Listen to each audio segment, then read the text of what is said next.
All right, let's move straight to our next conversation. At its best, lawmaking is a reflection of a nation's democratic aspirations. In its latest move, the Senate has sought to reconcile diverse perspectives on electoral reform by constituting a special committee. It includes seasoned legislators such as Senators Adams Oshiomhole and Aminu Waziri Tambuwal. The panel is charged with reviewing the proposed amendments to the Electoral Act 2022, a legislative effort aimed at improving transparency and trust in the electoral process. In recognition of the urgency of the task, the Senate mandated the 7-member committee to conclude its harmonization work within 48 hours. Okay, I mean, let's begin this way. I mean, looking at this seasoned versus... I like that, underline that.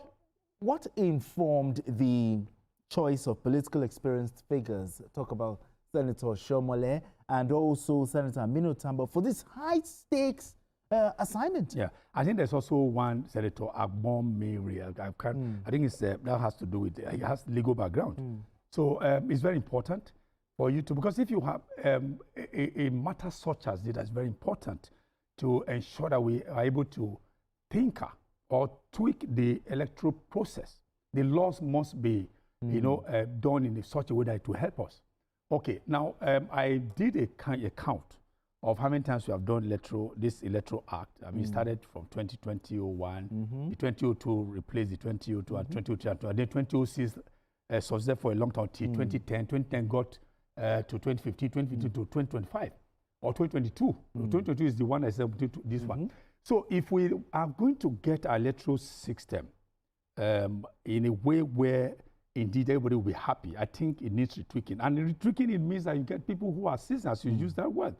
And I like what Senator Okpayemi Bamidele said, that if we're able to get it right this time around, this the proposed amendment, that number one, what it seeks to do is that they're going to have a fine. I mean, for vote buying, 5 million naira fine. If you're vote buying, if you're caught.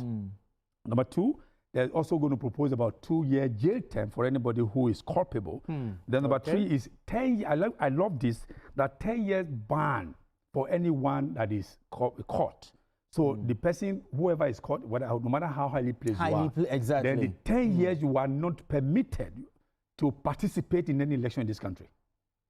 So if we're able to get these things part of the integral part of our electoral process, the electoral, what you call the electoral, electoral act, I'm sure in 2027, the everyday people will just be happy to say, well, they know that their votes will count, not just counting, those who always seek to contravene or to bring about circumventing the system will now be caught. And then if they are caught and they are, the law will come upon them, then all these things that Senator Okpayemi has said, once it's imposed upon them, then I think we are almost home. Absolutely. Yes. I mean, BKO, it's time for you to join us again. I mean, looking at the seasoned lawmakers, what do you make of it? And also, does the bipartisan makeup of the committee, increase the credibility of the amendments process? Of course, it is always a tricky affair when it comes to looking at the Electoral Act amendment bill. Remember, in 2022, it took a while before they were able to put this to bed. The same thing happened in 2018. There's a lot of horse trading that had to happen. Even the matter of electronic transmission of results was an issue that caused so much problem of furore as as people like Charles Deho pronounce it, caused so much furore. But at the end of the day, yes, I guess that's how you people pronounce it. Yes, you are right. So at the end of the day, it was resolved. And it was not prescriptive, because the reasoning at that time was that there could be some places where there would be network issues. You know, elections are supposed to be held in every local government in our country, but there will be places where you had network failures, where there are no base stations. So we just concluded that, okay, at that point, both electronic transmission and manual transmission are allowed. So we saw them resolve that issue finally. Now, there's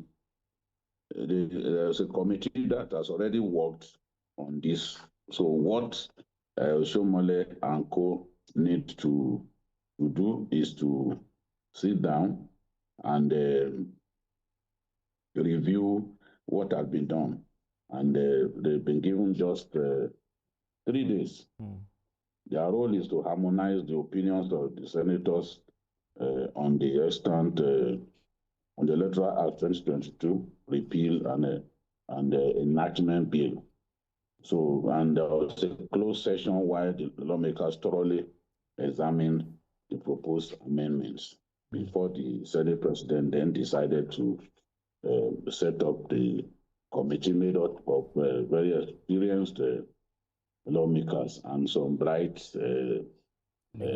young ones, like Senator Ni Adegmomere from Ondo State, who is the chairman of the committee, Senator Aliero, the godfather of Kebbi State politics, Senator Tambuwal, former governor of Sokoto State, Senator Oshiomhole, Senator Danjuma Goje, the political heavyweight from Gombe State, Senator Titus Zam, and former student union leader Tony Nwuye from Anambra State. So it's a very well put together team reflecting all shades of opinion and tendencies. So, and the clerk of the Senate would be their secretary, you know, the secretary, while Adegmomere, Ondo State, is the chairman. So they have to get the job done between now and the next plenary of the Senate. And the next plenary of the Senate is Tuesday. So they really don't have so much time. I have heard people like Atiku Abubakar saying that the Electoral Act must be shaped in such a way that nobody can rig election.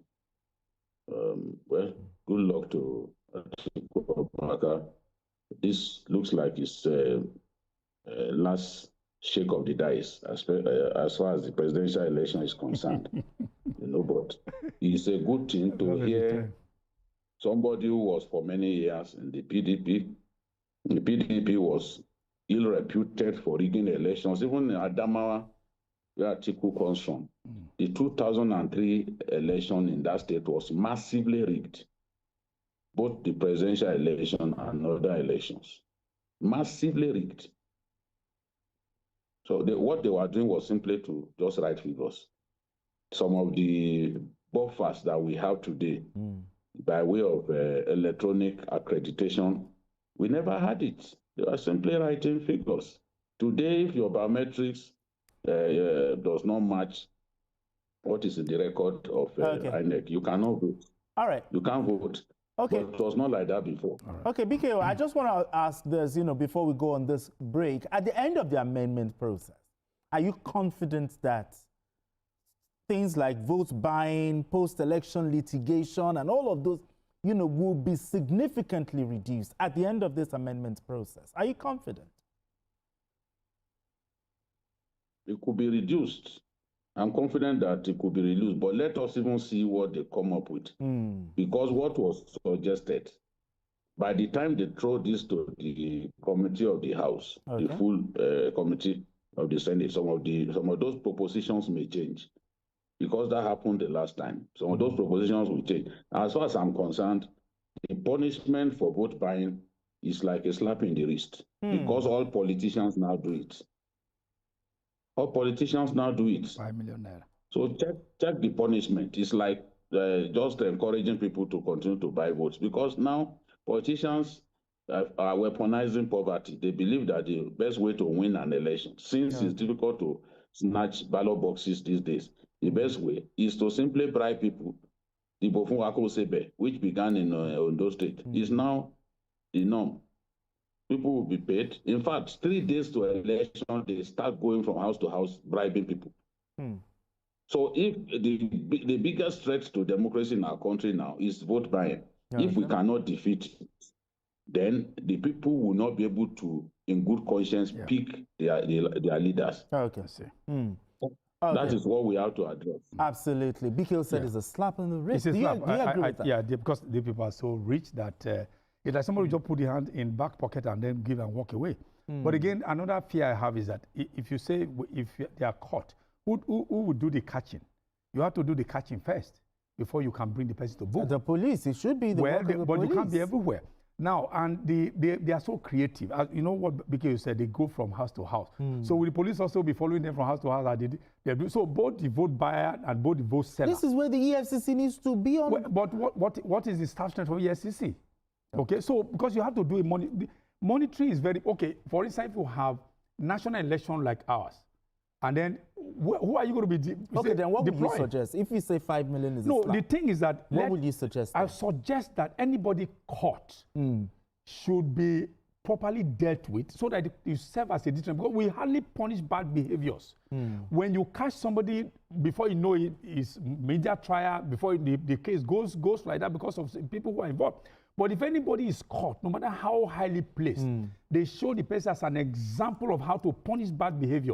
It will serve as a trend. People will now, okay, the law is now biting, not only backing. So that's the only way I think. So that even people want to do it clandestinely, we know that anything happens that they are caught, then the law will come heavily Although upon INEC them. is calling for an Electoral Offences Commission, but yes, let's see how that goes. They are part of the whole Absolutely. game. Yeah. We need to go on this quick break, and when we return, the conversation continues. Don't go away. It's still Journalist Tanga.